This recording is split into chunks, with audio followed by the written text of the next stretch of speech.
In this video, I'm going to share 3 properties I would not buy as a small investor or as a homeowner in Ireland based on my last 20 years of experience and some horror stories as well.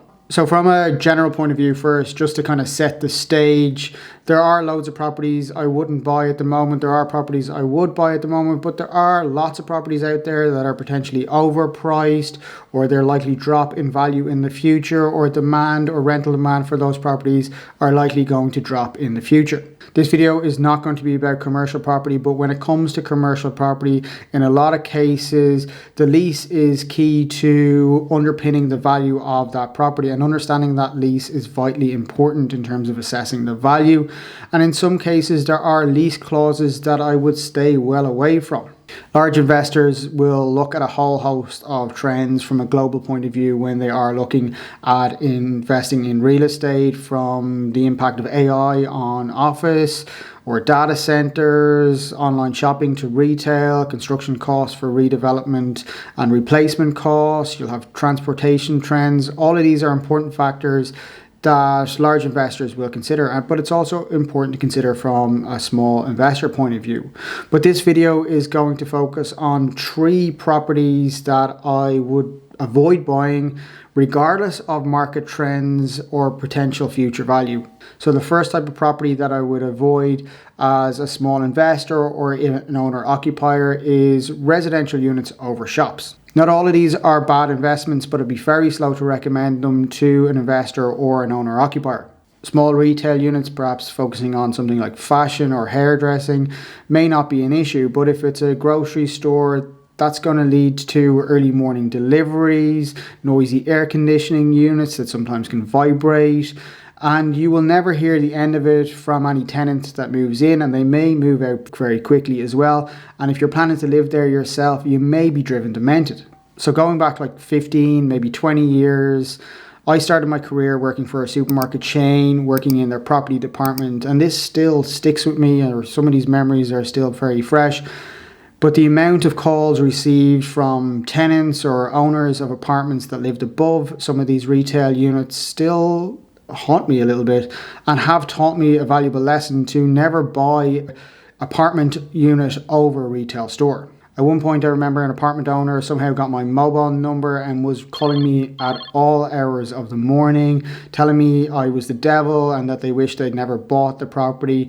And even one time I remember being on site in their apartment at 3 a.m, kind of helping set up sound and vibration monitors because the situation had got so bad. More recently, while I've been working for myself, I was managing a small retail complex that had apartments above it, and the amount of grief and hassle that I took from the apartment owners was quite staggering. Some of the residents had issues sleeping, and they took their anger out on myself and also some of the retail staff. I myself have lived on 2nd Avenue in New York, living over a shop, living on one of the most busiest streets in the entire world. So I understand what noise is about when you're living over a shop. But Irish people, or people living in Ireland, haven't seemed to be able to grasp the concept about living over a shop, and they take their anger or their lack of sleep out. And I remember at one stage, one lady accused me of breaking up their marriage. She also was saying that it was my fault that they were having troubles having kids, and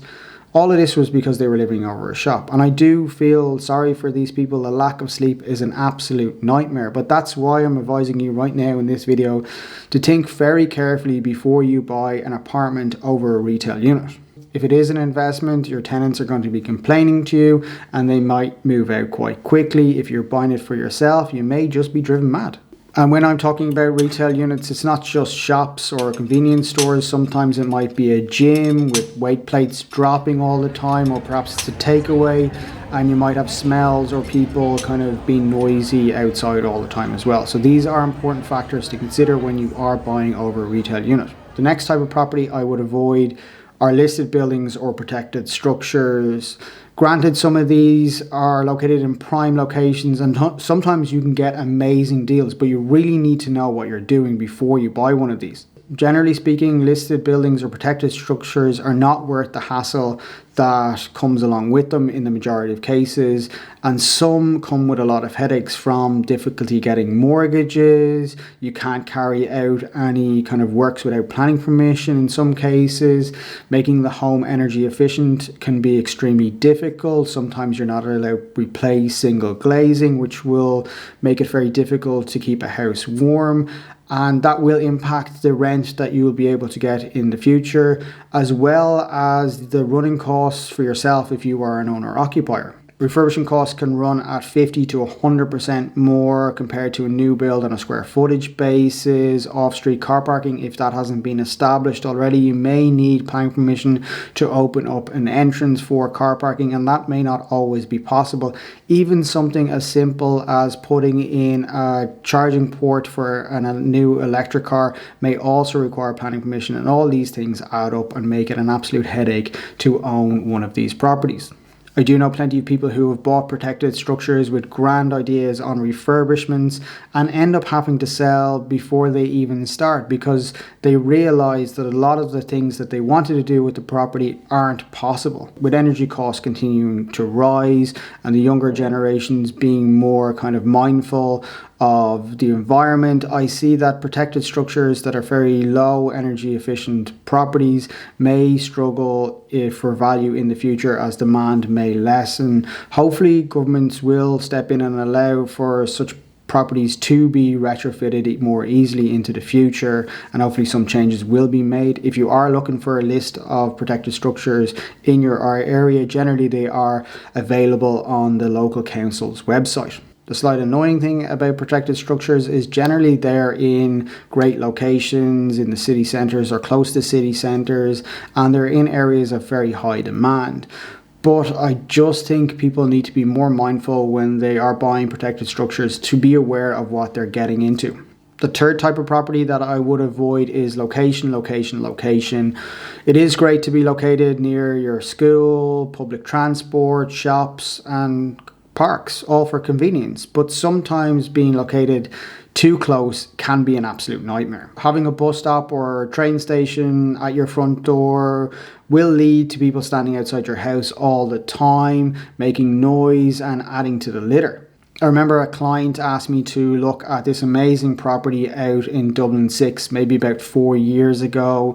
It was off market. I think the asking was about 2 million. The house was absolutely beautiful, 4-bed, off-street car parking, big back garden, just refurbed to the very highest standard. But there was a bus stop right at the front door on a very busy street, which meant that there was people outside the house all day long. And basically the client never made the offer because of that single factor. Being located next to the local school may seem great, but try get your car out of your driveway during school drop-off and you may rethink that completely. Being located next to a busy park or shops means there's always going to be hassle getting car parking. The street's going to be busy, which you need to be mindful for kids running on the street if you are located where there's a lot of high traffic volumes as well. It is great to be centrally located near a school, a shop, a park, public transport, but you just need to be far enough away so those amenities don't upset your general peace. While those three types of properties are properties I would try avoid buying in any market, every property is unique. No two properties are the same. And it is hard to find the perfect property or even the perfect deal. Sometimes these properties can in fact be great deals, but it's important to be mindful that some of these hidden benefits can actually turn out to be nightmares. Hopefully this video will help you avoid buying some of these nightmares if you're an investor or an owner-occupier. Hopefully you got some benefit out of this video, and if you did, please do us a huge favor by supporting the channel by liking the video and subscribing to the channel as well. And as always, thanks for watching.